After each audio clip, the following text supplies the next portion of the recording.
Hi, welcome back to Transfer Tea. Today, I'm very excited to be here with Shiloh. I'm going to let her introduce herself and we'll get started. Hi, Shiloh. I am currently a first year chemistry PhD student at Princeton, but before that, I was a community college student at College of San Mateo, and I eventually transferred to Berkeley for a degree in chemistry, and I also minored in physics there. And yeah, that's a little bit about where I'm at in life right now and where I started. That's cool. We're going to walk through it because I'm sure people are going to be really curious to hear how you go from community college to a PhD that I cannot even fathom, but I'm very impressed by. So, could you talk about why CSM? Like, why did you end up picking community college? I chose community college for a couple of reasons. The main thing was when I got my college's acceptances in high school, I realized that I could not afford the tuition, and I was really stressed. I was wondering, okay, what can I do knowing that I can't actually afford to go to college? I spoke with my counselor in high school, and she told me, oh, you can go to community college for 2 years and then you can transfer to a UC or CSU. And I remember at the time thinking, oh, I don't know if I actually want to go to community college. I had a bunch of concerns. I was also concerned with knowing that I would want to go to grad school someday. I was worried that I wouldn't get the same opportunities as a 4 year. But then I eventually realized that community college can have a lot to offer. You just need to know how to find those resources. I think that's such a fair concern. I guess, how did you find the resources? And what would you say to someone who expresses that same concern of like, will this make it harder for me to get into grad school? I remember looking up testimonials from CSM alum. It was very nice that they put all this like information like on their website and stuff. I remember there was one girl who transferred to Stanford and she had mentioned doing the honors project at CSM, which for those who don't know, that was our honors program, and you would do 3 semesters of research, would study any question that interests you. And when I found out about the honors project, I was like, oh, that's something I'm very interested in doing. And I would say that even if you go to a community college that doesn't offer a similar honors program, I'm sure that there are professors who are willing to help you explore an interest that you have, whether it's through a club, through an honors program, or even just through personal mentorship between you and the professor. I think one of the benefits of community college is that because they're smaller, it's much easier to have one-on-one interactions and mentorship from professors. Yeah, I very much agree with that. Like being such a benefit of it being smaller and them just having more time. One of the biggest questions that I get from students is like, does research matter? And what does research even entail? Like, people are like, oh, I don't have honors, or I can't get into honors. And like, how can I do research? So, you kind of touched on it a little bit, but like, especially now having done probably plenty of research, what would you say like to someone in their first or second year? Basically, people are very stressed about needing to do research. So, what would you explain research as to them, and how could they kind of figure that out? In short, research, you are trying to answer a question that has not been answered yet. And if you want to know what these kinds of questions are, you have to, well, start by looking at the current literature that's out there. I know it's very intimidating to start reading papers in your field. For example, I'm in science. The first time I read a scientific paper, I had no idea what it was talking about. But the good thing is all professors have to go through graduate school training. So they're all trained in how to read the literature in their field. And so if you talk to a professor, you ask them, hey, I don't know how to read this paper. I don't really understand what's going on in here. They will be happy to explain the concepts to you. And also, like, once you figure out what are some of the unanswered questions in your field, you can start thinking about what questions you want to answer, how you may go about answering them, and also what's feasible to answer within a certain time frame. The honors project at CSM, you would have a question that you answer within a semester. So these kinds of research projects were on a much smaller scale than what you might do at like a 4 year university, but it's still experience that is valuable. Yeah, absolutely. Like, the scale is so important to realize you're not expected to be doing like a year-long intensive research project. Are there any other sort of resources that you felt were helpful for you, maybe to get into Berkeley, or also like it prepared you for what you were going to be doing at Berkeley? I was also a tutor and a supplemental instruction leader when I was at CSM. Through both of these experiences, I've gotten better at explaining difficult concepts to people. I've gotten better at teaching. And I think that's something that helped me throughout my academic career, knowing how to explain difficult concepts to other people. It also makes me better at understanding material that I've previously learned. I remember I once taught a physics course in electricity and magnetism, and I originally hated the course. I didn't understand what was happening at all. And so I decided to teach it because I was like, well, if I'm forced to teach it, then I'll be forced to learn about it and know it better. And I think because I have a better understanding of physics, it had helped me a lot once I had transferred to Berkeley. It helped me with a lot of my physics courses there and my physical chemistry classes. And I think that's also ultimately what helped me eventually get into grad school and stuff like that. That's really cool to sort of hear that it had an influence and like helped you.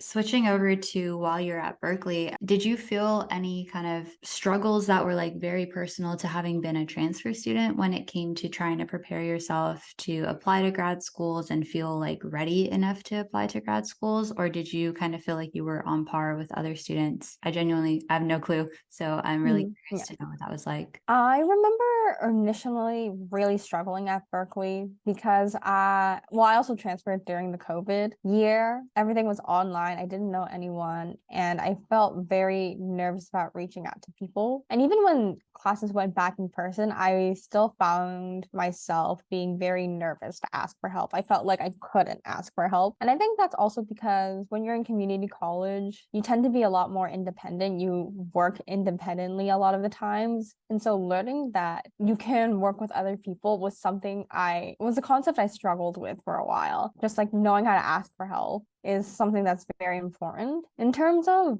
concerns I had about applying to grad school and stuff, I remember both for my graduate school applications and even applying for fellowships, which if you don't know what a fellowship is, it's external funding to do your research. And I remember when I was writing up my applications for these things, I felt very insecure about the fact that I started at community college because I didn't have the same quote unquote formal research experience that many other people had. But then I realized even if I didn't necessarily have that same formal experience, I still made the most with what I had. And I used that as an advantage when I was writing my applications. I also spoke about how I'm pretty passionate about how to help other transfer students, especially since Berkeley has a fairly large transfer community. And so I spoke about these things in my application. I also spoke about how it's generally made me more appreciative of people from diverse backgrounds. I think especially transfers, they tend to come from they tend to have non-traditional journeys when it comes to their college education. And it makes you more appreciative of people's different journeys compared to like 4 years who sometimes they live their life just knowing what it's like to go to college like straight out of high school without considering, other people have very different experiences. I think the piece of like the authenticity of being able to kind of share your whole story and not feeling like you need to fit the same mold as people who were out of 4 year the entire time is really powerful. And it makes sense that it's kind of like takes some time to figure that out. When I look back at college applications and talk to other people, like for me, what stands out a lot is authenticity. Is that something that you feel like you had a lot of in your kind of writing, or do you feel like your applications maybe benefited from something else? I think it was important that I presented myself both honestly, but in the best way possible. You don't want to just be yourself. You want to be the best version of yourself. When I think about the things I did for my applications, whether it was my application to Berkeley or my application to Princeton or my application for the National Science Foundation funding, all of these applications, I was very honest about why I did the things that I did. I was honest about why I chose to do certain research experiences, certain teaching experiences, and I talked about how all of those experiences influenced my goals and specifically like my career goals. I also think that when writing these applications, I will say it's okay to not know entirely what you want to do. I do think you should at least act like you know what you want to do, but be honest about why you did the things you did and how they have at least like influenced your experiences. Absolutely. Like what motivates you as a person rather than like the next applicant. It definitely is what naturally like will set you apart from other people is your own intrinsic kind of motivations. People are probably wondering, like, okay, Shiloh, now you're in a PhD program. What is that like? Say what you and what do you want to do with that? Why, I guess, also a PhD rather than just a master's degree? I know that's a qualm that a lot of people juggle. There are a couple of reasons why I decided to go the PhD route. Number one, I really liked research. And so it was just sort of the natural next step was to pursue a PhD. Another thing is that in undergrad, I really liked teaching. And for a while, I considered maybe I wanted be a professor. I'm also painfully aware that it's actually very difficult to become a professor these days. And so the likelihood of that actually happening at the end of my PhD, I don't really know about that. But I think right now that's sort of where I want to go. I want to stay in academia, but I'm also realistic about how difficult that is. I will say there was a paper published a while back talking about how most US faculty are hired from just the top institutions. And I remember even in community college, I had a bunch of professors who went to schools like Berkeley and Stanford. And so it's sort of interesting to see how the hiring process for professors is not just affected at the top institutions, but it's even affected at the local community colleges. And the fact that I had a lot of professors who went to Berkeley and Stanford definitely made it my transition to Berkeley, I think, easier because all my professors, they know what the education is like at those kinds of schools, so they can tailor their courses, especially knowing where their students want to transfer. In short, the reason why I wanted to do a PhD is I really liked research and I think I want to stay in academia, but I'm also very realistic that it might not happen and that's okay. I like that.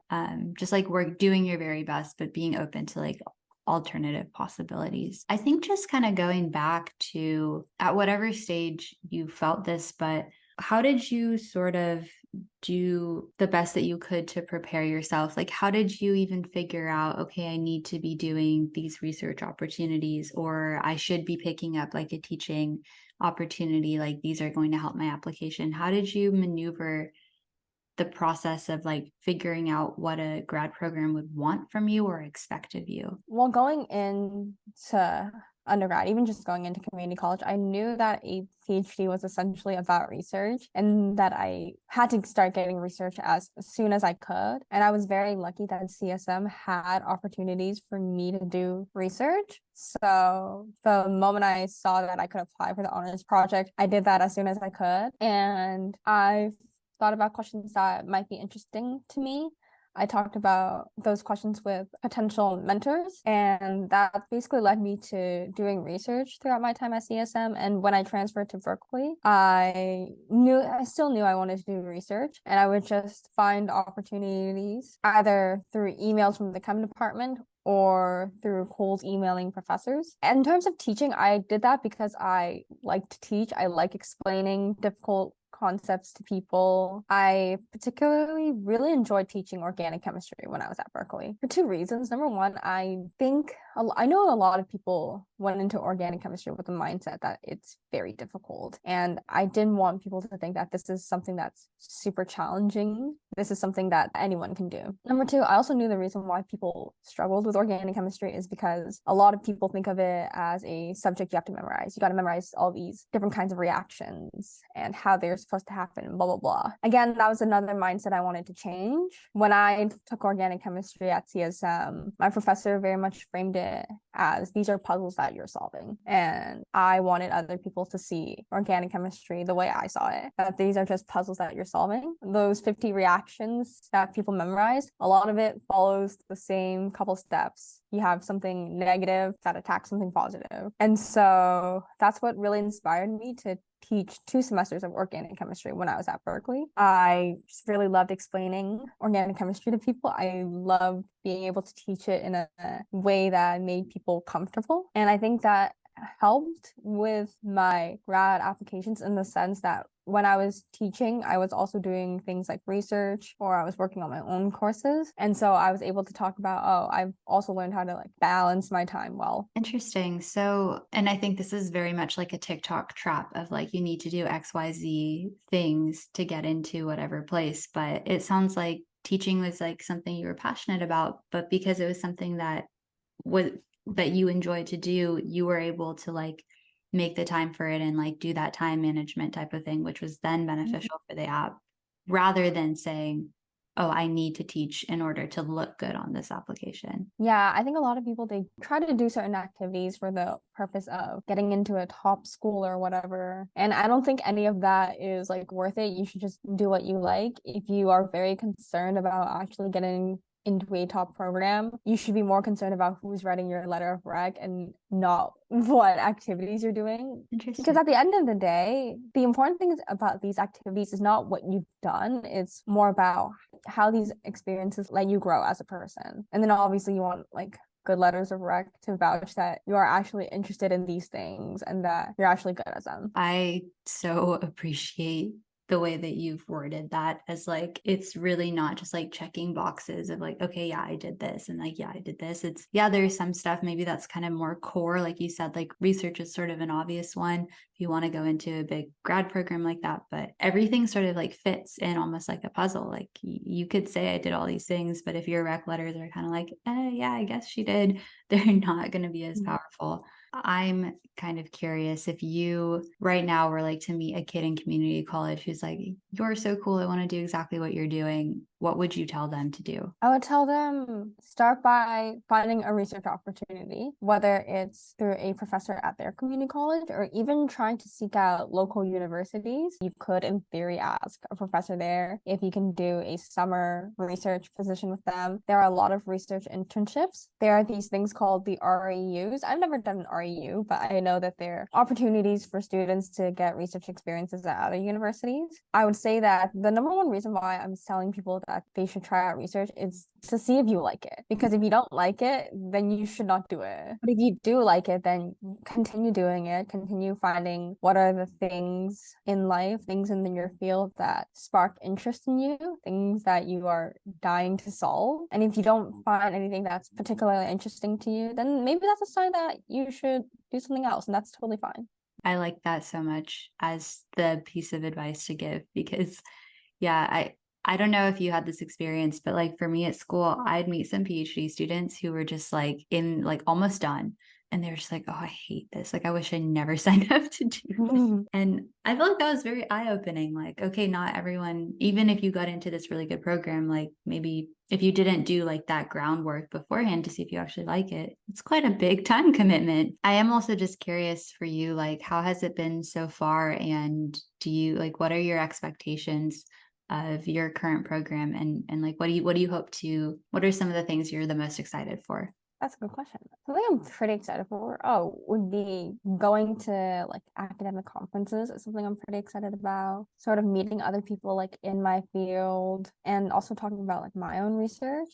I'm also excited for seminars. It's a lot of universities will invite professors from other schools to give a talk, and it's very interesting to hear about what research is happening at other schools with different professors. So that's something I'm pretty excited about. I'm also just excited knowing that I can pursue something I'm very interested in. I think that's the most exciting part, doing something I'm very passionate about. I do computational chemistry specifically, which is why I don't think anyone has seen me wear pants in my first month of grad school, because I can come in here in a short skirt and no one can say anything about it because I'm not in a lab pipetting things. I don't know what they do in there. Right. Oh yeah. So I do computational chemistry and I really like coding. That was something I've always been interested in, but I've always been interested in chemistry as well. And so the fact that I can use the tools of coding to explore topics in chemistry, I think it's something that's super exciting to me. That is just so cool. I actually remember in honors, and I think we overlapped in our honors programs a few times, and like